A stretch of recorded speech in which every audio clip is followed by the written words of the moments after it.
अरुण एक छोटा सा लड़का था जो हरे भरे खेतों के बीच बसे एक छोटे से गांव में रहता था। वह गांव की सादगी और प्राकृतिक सुंदरता से घिरा हुआ था, जो उसकी जिज्ञासा को और भी बढ़ा देती थी। अपनी जिज्ञासु प्रकृति और तेज दिमाग के लिए जाना जाने वाला अरुण के पास ज्ञान की एक अदम्य प्यास थी। वह हमेशा नई चीजें सीखने और समझने के लिए उत्सुक रहता था, और उन समस्याओं को सुलझाने की कला थी जो दूसरों को हैरान कर देती थी। चाहे वह गणित की पहेली हो या जीवन की कोई जटिल समस्या, अरुण हमेशा समाधान ढूंढ ही लेता था।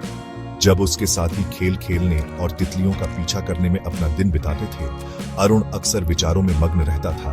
उसकी आंखों में एक अलग ही चमक होती थी। उसका दिमाग विचारों और समाधानों से भरा रहता था। वह हमेशा अपने साथ एक नोटबुक रखता था, जिसमें वह अपने विचार और खोजें लिखता था। अरुण के माता पिता, हालांकि साधारण किसान थे, अपने बेटे की असाधारण क्षमताओं को पहचानते थे। वे जानते थे कि अरुण का भविष्य उज्जवल है और उसकी बौद्धिक गतिविधियों को प्रोत्साहित करते थे। वे उसे हमेशा नई चीजें सीखने और अपने सपनों का पीछा करने के लिए प्रेरित करते थे। उन्होंने उसमें ईमानदारी, दृढ़ता और यह विश्वास पैदा किया कि बुद्धि और ज्ञान से कोई भी बाधा दूर की जा सकती है। वे उसे जीवन के महत्वपूर्ण मूल्यों को सिखाते थे। उन्हें कम ही पता था कि जल्द ही इन सिद्धांतों की परीक्षा होगी, जो अरुण को एक अप्रत्याशित साहसिक कार्य पर ले जाएंगे। यह यात्रा न केवल अरुण के लिए बल्कि पूरे परिवार के लिए एक महत्वपूर्ण मोड़ साबित होगी, जो अरुण को एक अप्रत्याशित साहसिक कार्य पर ले जाएंगे। एक चिलचिलाती गर्मी की दोपहर एक अमीर व्यापारी गांव में आया। उसका कारवां दूर देशों से विदेशी सामानों से भरा हुआ था। व्यापारी ने अपने साथ कई अनोखी और कीमती वस्तुएं लाई थीं, जो गांव वालों के लिए बिल्कुल नई थीं। अपने चतुर व्यावसायिक कौशल का दावा करते हुए व्यापारी ने एक ऐसी चुनौती की घोषणा की जिसने पूरे क्षेत्र के सबसे बुद्धिमान दिमागों को चकित कर दिया था। उसने कहा कि यह चुनौती केवल सबसे चतुर और धैर्यवान व्यक्ति ही हल कर सकता है। उसने किसी को भी अपनी असंभव पहेली को सुलझाने के लिए एक सुंदर इनाम का वादा किया। इनाम इतना आकर्षक था कि हर कोई उसे पाना चाहता था। ग्रामीण उत्सुकता से इकट्ठा हुए। हर कोई यह जानने के लिए उत्सुक था कि यह चुनौती क्या है और कौन इसे हल कर पाएगा। व्यापारी ने एक धूर्त मुस्कान के साथ अपनी चुनौती पेश की। मेरे पास एक तराजू और 12 एक जैसे दिखने वाले सिक्के हैं, उसने घोषणा की। ये सिक्के देखने में बिल्कुल एक जैसे हैं, लेकिन इनमें एक अंतर है। हालांकि इनमें से एक सिक्का नकली है, जिसका वजन बाकियों से थोड़ा कम है। यह नकली सिक्का पहचानना आसान नहीं है। तराजू का 3 बार से ज्यादा इस्तेमाल किए बिना आपको नकली सिक्के की पहचान करनी होगी और मुझे बताना होगा कि यह भारी है या हल्का। यह चुनौती आपके धैर्य और बुद्धिमानी की परीक्षा लेगी। जैसे ही ग्रामीणों ने व्यापारी की जटिल पहेली से जूझना शुरू किया, भीड़ पर सन्नाटा छा गया। हर कोई सोच में डूबा हुआ था। कोई भी समाधान नहीं ढूंढ पा रहा था। दिन रात में बदल गए, फिर भी समाधान मायावी बना रहा। समय बीतता गया और उम्मीदें धुंधली होने लगी। जब सारी आशा खो गई तो अरुण आगे बढ़ा। उसकी आंखें दृढ़ संकल्प से चमक रही थीं। उसने अपने आत्मविश्वास से सबको चौंका दिया। शांत व्यवहार के साथ उसने व्यापारी के तराजू और 12 सिक्कों का अनुरोध किया। सभी की निगाहें उस पर टिक गई। सिक्कों को ध्यान से 4 के 3 समूहों में विभाजित करते हुए उसने अपनी योजना को अंजाम देना शुरू किया। अरुण ने पहले समूह को तराजू के एक तरफ और दूसरे समूह को दूसरी तरफ रखा। सभी सांस रोके देख रहे थे। तराजू पूरी तरह से संतुलित रहा। यह दर्शाता है कि नकली सिक्का शेष 4 में से था। यह एक महत्वपूर्ण सुराग था। अपने दूसरे वजन के लिए अरुण ने प्रत्येक तरफ से एक सिक्का हटा दिया, प्रत्येक तरफ 2 छोड़ दिया।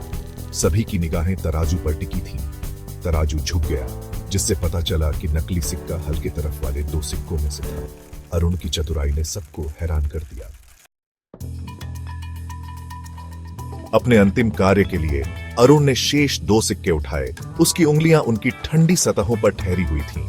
एक आत्मविश्वास भरी मुस्कान के साथ उसने एक सिक्का तराजू के प्रत्येक तरफ रखा। जैसे ही तराजू एक बार फिर झुक गया, अरुण ने घोषणा की, यह सिक्का हल्के तरफ वाला नकली है। भीड़ विस्मय में आ गई। उनकी जयकार बाजार में गूंज उठी। व्यापारी, उसका जबड़ा खुला हुआ, अविश्वास में अरुण को घूर रहा था। उसने अपने सपने में भी नहीं सोचा था कि एक साधारण गांव का लड़का इतनी आसानी से उसकी जटिल पहेली को सुलझा सकता है। अपनी बात पर खरा उतरते हुए व्यापारी ने अरुण पर एक उदार इनाम की बारिश की। उसका दिल लड़के की असाधारण बुद्धि के लिए प्रशंसा से भर गया। अरुण के उल्लेखनीय कारनामे की खबर जंगल की आग की तरह फैल गई, जो देश के सबसे दूर के कोनों तक पहुंच गई। उस दिन से वह पूरे क्षेत्र में अरुण देवाइज के रूप में जाना जाने लगा। दूर दूर से लोग उसके तेज दिमाग और व्यावहारिक ज्ञान से लाभ उठाने के लिए उसकी सलाह लेने आए। हालांकि अरुण जमीन से जुड़ा रहा, उसने कभी भी प्रसिद्धि या भाग्य को अपने फैसले पर हावी नहीं होने दिया। उसने अपनी नई पहचान का इस्तेमाल दूसरों की मदद करने, विवादों को सुलझाने, कृषि पद्धतियों में सुधार करने और जो कोई भी इसे चाहता था उसके साथ अपना ज्ञान स्वतंत्र रूप से साझा करने के लिए किया।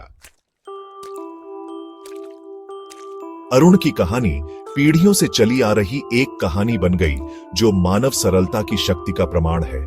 इसने लोगों को सिखाया कि अवलोकन, तार्किक सोच और हार न मानने के संयोजन से सबसे कठिन चुनौतियों को भी पार किया जा सकता है।